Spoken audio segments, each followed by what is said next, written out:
podcast. I'm your host, Mungu Mildred, and I'm so happy that you've joined me on another Wednesday for another amazing episode. Before I get to the episode, I just want to talk about this past week. I don't even know what to say about the past week. It was one of those hectic weeks that just followed me. Nothing has changed, by the way. I'm recording this on Sunday, the 25th, and nothing has changed. But this past week has just been one hell of a ride. And not in a good way. When you say it has been one ride, it's usually it had its ups and downs, but then it was okay. It wasn't for me. It's still not. It has been one of the worst weeks in my life. And today I told myself, just wake up and go to church and see. And funny thing, I went to church, and what was being preached is what I needed to hear. I know that. But as I said on last Saturday's episode, I don't care for motivational speeches and being given Bible verses and stuff. But it was so hilarious because I remember waking up in the morning and being like, God, I need to go to church today. Because I'd been wanting to go to church. I haven't been to church for 2 years now. And I remember I was just like, I need to go to church. I need to go to church. I wanted to just mostly to be around people. And that's the best place I could be, around people, surrounded by people without really having to talk to them, listening to somebody else talk. And also I was like, I've been praying for myself and things are not working. So maybe somebody else will pray for me and maybe things will work out. So I went to church, and the theme for this year is the year for double harvesting or something like that, or double harvest, something to that effect. And all the chapters that were being read, they were about just motivating me, something that I said I hate. And I remember I was just sitting there looking at this reverend preaching and talking, reading the Bible verses. And I was just like, you know what? I'm just going to let my brain be zen. I will just empty it of everything else that might be going in there so that I can be able to listen to this man speak and just absorb what he's saying. And let's see, maybe God will do something. But anyway, the preacher preached. It was a good sermon. I listened, and as I said, I hate motivational speeches, which that is what it felt like. And I was just like, okay, sawa. I took it in, but let's see. Maybe it will work at some point. I want to try and go to church more this year, and we'll see. Because this is the first Sunday that I've been there. Yeah, that was that. But anyway, let's go to today's episode, because I can start talking about today and it will just be crazy. But yeah. So on today's episode, I'm going to be giving a review of a Nigerian rom-com. A Simple Lie is a 2022 Nigerian rom-com written by Mani Oisemaye, directed by Baldwin Stephen, and produced by Baldwin Stephen and Tara Ajibolu. I hope I'm saying those names correctly. If I'm not, please forgive me. The cast members include Bolaji Ogunmola, she plays Donna; Bukunmi Adeag Ilori, she plays Fade; Bisola Ayeola, she plays Boma; Kachi Nochiri plays Xavier, I don't know what they say. Emmanuel Ikubese, he plays Azim. Daniel Abua plays Nosa, amongst other cast members. Now, if you like spoilers like me, continue with this, continue listening, continue watching, whatever it is that you're doing. If you do not like spoilers, please leave right now. Go to Netflix, watch the movie, and then come back and tell me if you like it, or if you don't, if you agree with me, or if you don't, because this is the official spoiler alert. Now, A Simple Lie is a very, very complicated movie, very, very chaotic. It's about this group of friends, that is Donna, Boma, Fade, Xavier, and Azim. These people have the wildest of stories in there, just they were chaotic. So we start with Boma and Xavier, they're in bed. Is that where we started? I think so. Or if I'm mistaken, please go and watch it and tell me if that's the truth or not. But that's the first thing I remember. They were in bed sleeping. and the phone kept ringing. Her phone kept ringing. The person who was calling her was Fade. She was in a club. She was calling her friend, that is Boma, because they were supposed to meet up at the club. So she kept calling, but Boma was asleep in Xavier's arms, and she was very, very comfortable. She didn't want to leave. So anyway, she didn't even like wake up or anything. They just slept. Morning came, and Xavier leaves. And they talk. When he leaves, she is so excited. Like she was behaving like a little girl, like she was love struck, like a teenager who's just met her first boyfriend and she's feeling giddy because he told her that he likes her or something like that. She was behaving very, very weirdly, but it was funny. Anyway, so she's happy, and so Friday wakes up in a man's house because she started flirting with this guy at the club. I think he was the DJ or something. He was standing somewhere near a table. I don't know. So they end up going home together. And so she wakes up from there and leaves and calls Boma. So Xavier has already left. Boma is still like happy. And then the phone rings and it's Fade and they start talking. And she's like, just come to my place. I have gist. Like, I have a little bit of gossip to tell you. And they're happy and blah, blah, blah. So Fade goes like, okay, let me get home, get changed. I'll come to your place. And Boma is like, you're getting dressed. I thought you were at the club yesterday. What? So she figures it out anyway. On the other hand, Donna is a married woman. She's married to Azim, and they're in their house, and they call each other like Azim calls Donna husband, and Donna calls Azim wife, which is a twisted way of whatever the love thing is. And so she's making breakfast, and he comes, picks her up, starts kissing her on the kitchen counter or something, and they eat together and they start having conversation. Then we realize that Donna is pregnant, and so he leaves for work. Her phone actually rings or beeps, and he leaves for work because he had asked her who it was. And she was like, I don't know, it's a unknown number. I don't know why someone will call me this early with an unknown number. So he leaves and she's left at the house. Xavier, because he believes that Boma is sick, so he calls Donna and tells her like, have you spoken to Boma of late? No. You need to go and see her because that's why I've been calling you. You need to go and see her. She's sick. She's not feeling well. What is it? Just go and talk to her and she'll tell you. So she leaves, and on her way driving towards Boma's house, she calls her husband Azim and tells her like, Boma is sick, blah blah blah. I'm not sure what is ailing her, but I'm going to her place right now to talk to her. So she rushes over there. Apparently, they hadn't spoken in such a long time.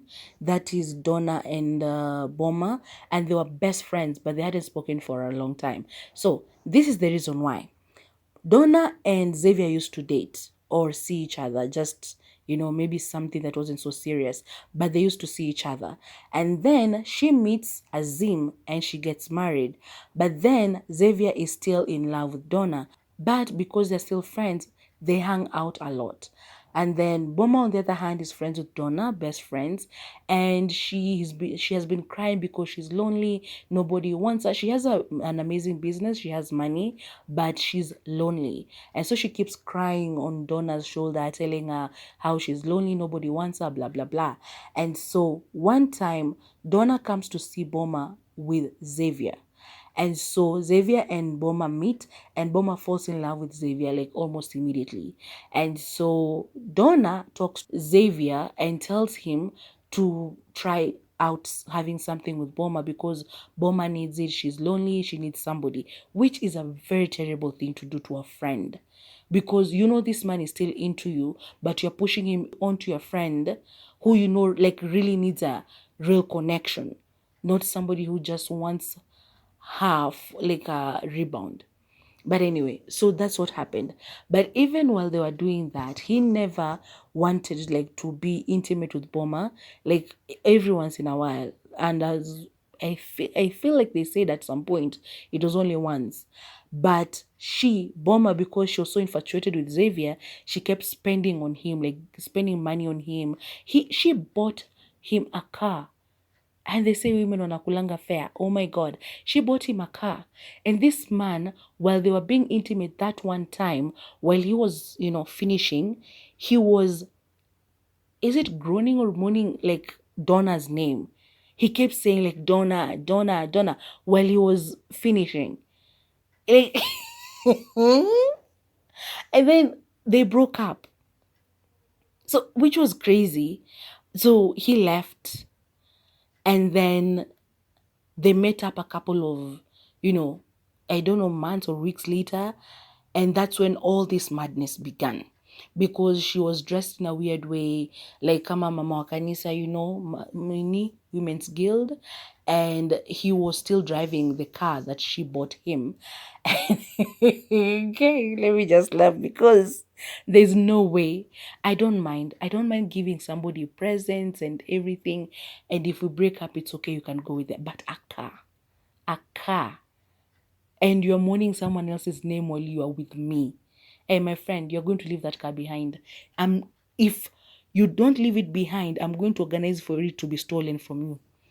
Yeah, I'll organize for it to be stolen. You will go to sleep one night, you'll wake up in the morning, and it will be Kwampaka, Ikinge, Uganda, very because, because there's no way I'm buying you a car and then you do that to me. There's just no way. I won't let it go. Any other thing I'll let go. If it's an inexpensive watch, like, shoes, socks, vitu kama hizo, I will let them go. But a car, and it wasn't just like a small car.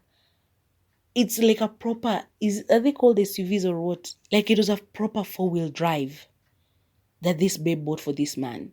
And he still had the audacity to mourn another woman's name in bed. Oh my God. Anyway, so I'm just telling this story like the general of it, because just going through it, as I said, it was chaotic. And so after they had met that time, and he had seen the way she looked, she didn't look like she was okay. And then she's in her office, and he calls her. She'd never thought that she would hear from him again. But then he calls her after some time and is like, hey, I'm just calling to find out if you're okay, because the last time we saw each other, you didn't look like you're okay. And so she comes up with the idea of lying to him. And so she starts crying and, sniffling. And he gets like worried and is like, what's up? Tell me, you can talk to me. And she goes like, maybe you can come and talk to me. And then they agree to meet at her place. So he goes there and she has faked this entire thing that she's sick, because, seeking sympathy and stuff, just to, try and manipulate him into coming back to her, which I was like, surely, why? A man who treated you like that, there's some things you can forgive, there's some things you can forgive. But a man who does that, like, that's a very intimate thing for somebody to do that. And then you forgive him because of what? My God, no. I wouldn't forgive that. Honestly, I wouldn't. I would forgive any other thing but that, no. He goes to her home and she tells him that she has cancer. And so she's pretending to cry, and because she has gotten sympathy from him, he wants to be there for her, I think as a friend, but she's enjoying the company, she's enjoying the closeness, and she's so giddy about it, like it's something good. Like this thing was only going to end up one way, terribly. Because of that one lie, every other thing just came to life. So after that, they start seeing each other. He starts coming and spending the night because he's concerned. They're not doing anything. They just get to spend the night together, like sleep, like actually sleep. But then she's so happy about that closeness. And then he leaves, and then he goes and calls Donna.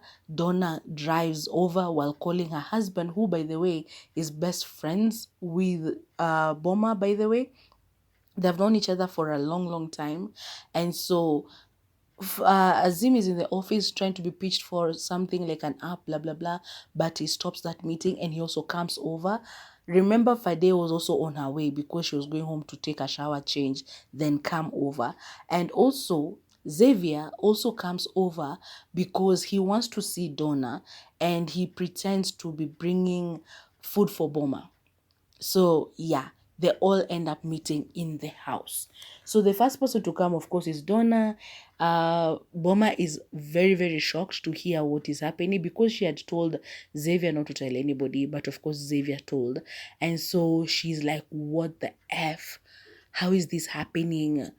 Oh my God. So Donna comes in, and then after a while, Azim comes over, then Xavier, and then Fade. Now, Xavier and Azim clash. Azim knows Xavier wants his wife, Donna, and he's not okay with that. Donna, on the other hand, she flirts with Xavier sometimes, but then she doesn't want Azim to know. So these men do not like each other like at all, and none of them want Xavier for Boma because of what he did. He broke her heart, blah blah blah. But Boma is stupid because she's still in love with this guy who is not worth it. But when Fade comes, that's where the comedy begins, because Fade is crazy. I love this woman so much. I loved her character. I love the way she was behaving. She was crazy. She was bringing in the funny. Because when she comes, these other guys have already come, and Donna asked Boma like what illness she has, and she was like cancer. And do you know which kind? Leukemia. And I'm like, I think she actually said, I think leukemia. Even Donna was like, you think? How long have you had it? 3 months. I found out, I don't know, 2 or 3 months ago. And she's been taking medication for that long. Which Azim also was like, yeah, you don't look like somebody who's been on chemo for the past 2 3 months. You know, yeah, because she doesn't. And she goes like, this is a wig I'm wearing. She had like dreadlocks. What are they called? There's this hair. They look like dreadlocks anyway. She had those. And she's like, I'm just wearing a wig. This is not my real hair. And I'm wearing makeup. That's why I don't look so pale, blah, blah, blah. And so they start talking. Now, as I said, when Fade comes, everything just goes haywire because she comes in, everybody is sad. She's talking at the top of her voice because she's like, she was coming for gossip, remember? And the gossip she was coming for, it was Boma telling her about her and Xavier, the way Xavier has been spending the night, blah, blah, blah. But then she comes in with that in mind, like she wants to know what gossip she's going to get. But then she finds all these people inside that house, and the environment is very solemn, and so she's like, what's happening? Can you tell me why people are so sad? And then they go like, you didn't know? You want to tell us that you don't know that Boma is sick? We were clubbing last weekend. What do you mean she's sick? We were drinking and dancing. And of course Boma has to double down, and she goes like, no, I was just feeling sad. I was tired of the medication, blah, blah, blah. So I went out. I just want to feel free and stuff. And everybody's like sympathizing with her and everything. But Father is not buying it. She's like, what do you mean you're sick? And so because she was going to like ruin things completely, she was just talking and talking and talking. So Boma had to fake like nausea, and she ran to the bathroom, which Fade followed. When Donna went to follow, Azim stopped her because she is pregnant. Apparently, pregnant women are not allowed to do anything, even be there for their friends when they're having a nausea attack or something.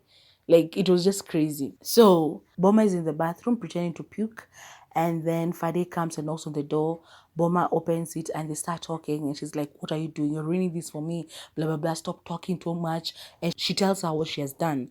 Fade laughs, and she's like, you are crazy for this man. That's why you're doing all of these things for this Xavier character. Like, he's not even worth it. But anyway, they go back, and now after they go back, secrets just start being revealed. So apparently Donna had slept with Xavier. Xavier says it was after he had broken up with Boma, but she was married to Azim and she was pregnant. I kept asking, like, are you sure the pregnancy you're carrying is Azim's, your husband's, or is it Xavier's? Like, I kept asking that. It was never revealed, but I kept asking that. So Donna had slept with Xavier while she's still married to Azim. Azim, when he finds out, they start fighting for a bit, and then Boma had also slept with Azim at some point. They had been best friends, and Donna's reaction to that was very hilarious because she was like, you slept with your best, she's your best friend, you slept with your best friend. And I'm like, is there a rule against sleeping with your best friend? What are you talking about? You're angry about the wrong thing. Them being best friends does not exclude them from the urges of of coitus. That they used actually that word, coitus. Them being best friends does not exclude them from the urges. So why did she keep repeating, your best friend, she's your best friend, you guys are best friends, you slept with your best. I'm like, you're angry about the wrong thing, mom. Oh my god, you are angry about the wrong thing. What they did is what was wrong. The fact that they're best friends, it has nothing to do with it. Like, it's neither here nor there. Like, ugh. But anyway, then Fade had also slept with Azim at some point. They'd been having an affair because apparently Donna was not satisfying Azim and she was very insecure. This is Donna. She was very insecure. And then Azim had also beaten Donna up once, which all of these things are being revealed. And whenever something is revealed, there's somebody who gets exceedingly upset about the issue. And I'm like, you guys, like, I understand you're friends and you're just all troubled, because what kind of nonsense is this? How are you in a friend group and all of you have slept with each other? Like, the only people who didn't sleep with each other were Xavier and Fade, and that's because Fade hates Xavier, and also because Xavier is in love with Donna, and just sleeping with Boma was even just hectic for him. So it was all crazy. Like, there's a point even Faria was like, you know what, all of you people, can't you see what is happening? So Xavier, do you want me and you to do, like, a little something because everybody else has done something? And Xavier was just like, huh. He kept getting in her face because she kept getting on his face, and it was all, like, as I said, it was chaotic. But anyway, all these were the secrets that were revealed. They were lies. Someone had lied at one point or the other, and everything was revealed that day, because this people did not know how to keep secrets, and Fade just kept, throwing words all the time. She actually revealed a lot of the secrets that were on that friend group, because even, like, she's the one who told the truth about Boma lying about the cancer. So anyway, once everything is out in the open, this soup that Xavier had brought for the girls, they hid it for Boma and she started taking it. Apparently she's allergic to garlic, but they had been talking all this time until at the almost the very end. That's when she starts having an allergic reaction, which I understand it can happen. It either happens immediately or it can take a few minutes or a few hours before it reacts. And so hers took a little bit of time before it reacted, and she was like dying. And Donna did not care because at that point she had found out that Boma had slept with her husband Azim, and Azim was concerned, and so was Xavier. And Fade ran for the medication. She brought it to her. She took it. She swallowed a pill, which I was like, what kind of an allergic reaction is this? Because she was touching her chest and rubbing it, and as if she couldn't breathe, but she was able to swallow a pill. So, okay, I'm not a doctor. Maybe that happens. But yo, that was crazy for me. But anyway, so these were the secrets that were revealed. People had slept with each other's boyfriends and husbands, and people had done things they were not supposed to do. But all of it came to light, mostly thanks to Fade.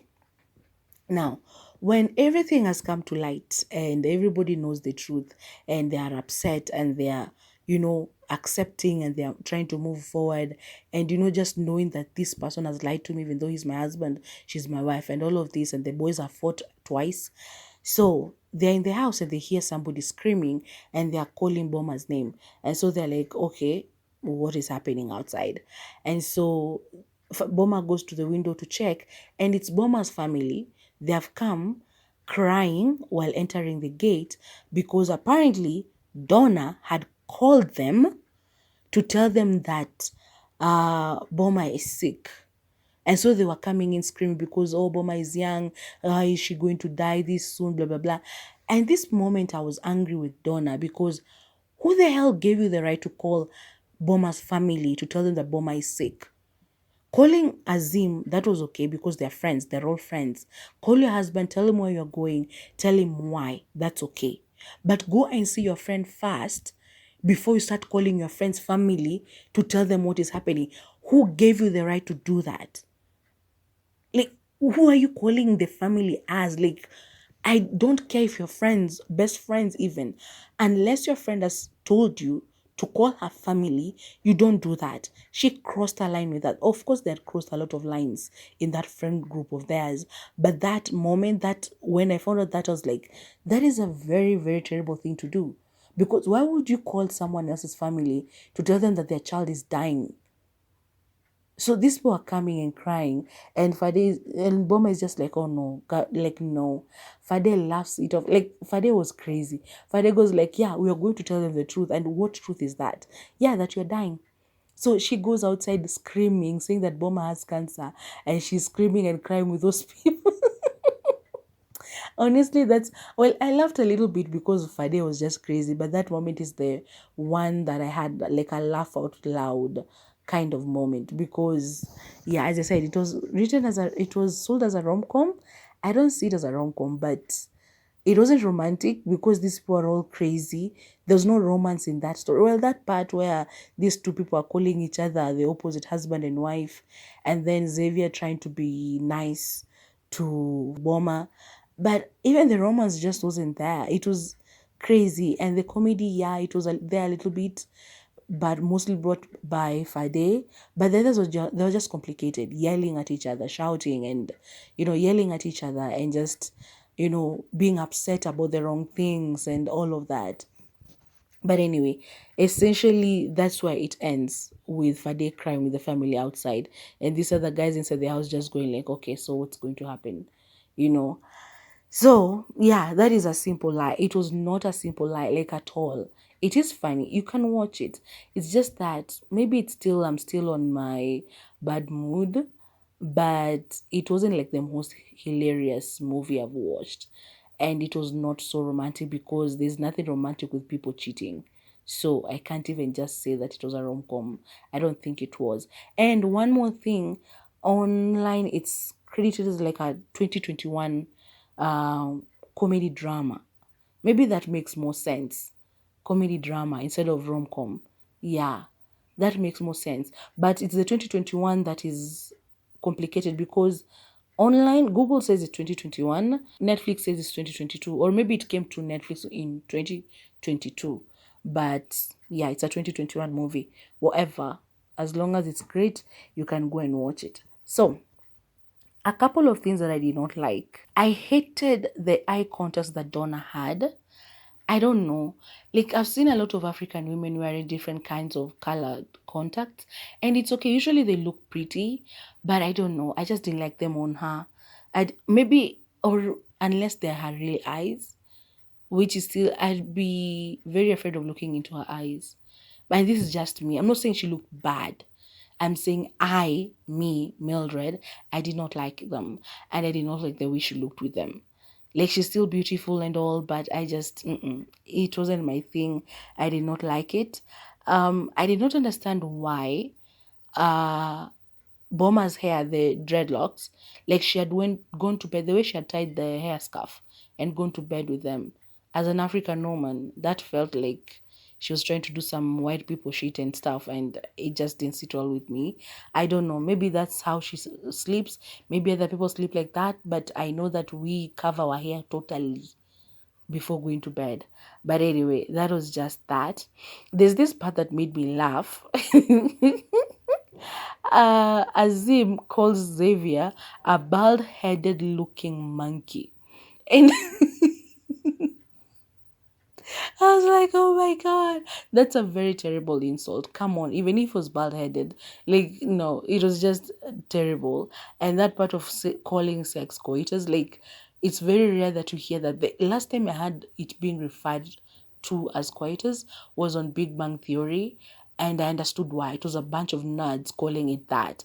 But like in real life, I've never had people just talking, having a simple conversation and going like, yeah, we had coitus.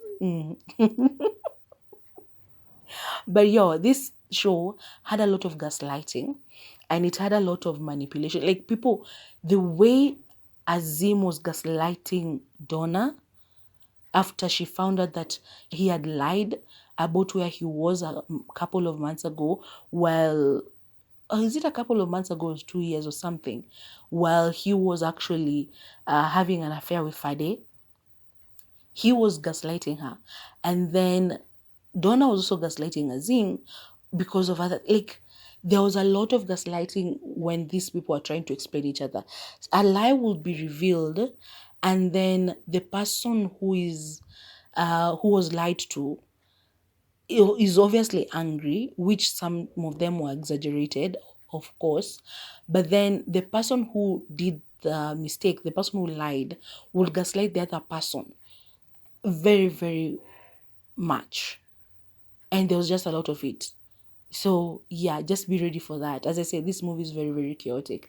But anyway, I'll give it a 6 out of 10. It was sort of entertaining if you're into the chaos. I'll say that 6 out of 10. And I'll still tell you to go and watch it because it's funny. If you want chaotic, or if you just want something to play in the background while you're doing something else, it's a good movie to do that because it doesn't take itself so seriously. So you shouldn't either, because all of these things that were happening, like you slept with who, you and slept with so and so, and it wasn't a simple lie. Like I thought that maybe when I read the title A Simple Lie and I read the synopsis, like in this rom-com, a woman's lie to her ex spirals out of control, exposing secrets within a group of friends who are cheating. And listen, I thought that one lie, that one simple lie, is what was going to spiral out of control. Like she was going to just keep lying and lying and lying until she didn't know what to do next.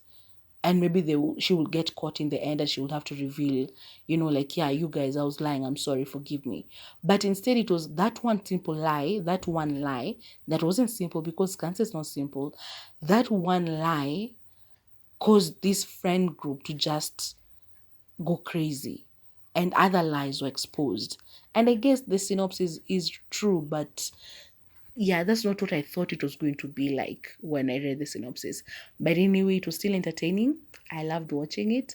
I laughed a little bit and it was good. I don't remember hearing any music. Maybe it was played. I do not remember it. As I always say, if I don't remember the music, it's because it wasn't catchy enough. So that's maybe why I don't remember any music from this movie. But anyway, the acting was good. And these ladies were so beautiful, by the way. They're so beautiful. Oh, one more thing. Well, of course, the ladies were very beautiful. The men were handsome, yeah. But Nigerian fashion, the men, the way they were dressed, that is Azim and Xavier, their clothing was good. Their costumes were amazing. But the women, the only time I loved, because this thing is in one setting, like the other parts that they show is maybe like like a memory, somebody remembers a time that something happened, that's when they will change costumes. But while they're sitting in Boma's house, they are there for most of the movie. And so they're just in these costumes that they have on. And I did not like the way the women were dressed. Call me like old-fashioned or whatever. Not even old-fashioned. I just didn't like them. I just honestly didn't like the way the women were dressed in that particular moment, like while they were shooting most of it. But the memories, like when Boma was remembering the moment Xavier came to see her for the first time afterwards, and then when he came again, those ones I liked. But what they were dressed in at that whole craziness I did not like. But the men, I loved each and every one of Xavier's costumes. He was dressed well. That is Nigerian fashion and I loved it. But yeah, so go and watch it and see for yourselves. Like, it was amazing how he was dressed. And I'm not into fashion and stuff like that, so that's just me being biased. But yeah, go and watch it, then come and tell me if you agree with me or if you do not, in the comment section down below. Remember to like, share, subscribe, and hit the bell for notifications so that whenever I upload something new, you're going to be amongst the first people to come and watch. Okay? Bye-bye now.